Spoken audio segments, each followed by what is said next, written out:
ఈ 21 అవతారాల్ని ఒకసారి వింటే చాలు, వాటి పేర్లు విన్నంత మాత్రం చేత విష్ణు ప్రీతికి పాత్రుడవుతాడు. వేరొక్కసారి జాగ్రత్తగా వినండి.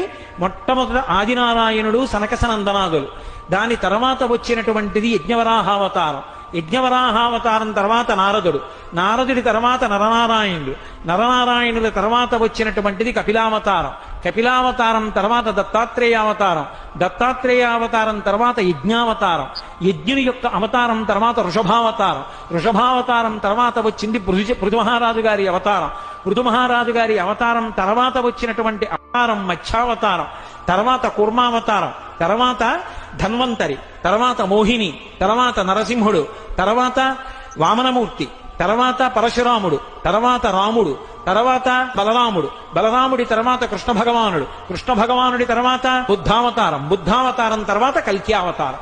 ఏకకాలంలో 2 అవతారాలు ఉంటూ ఉండొచ్చు వీటిల్లో.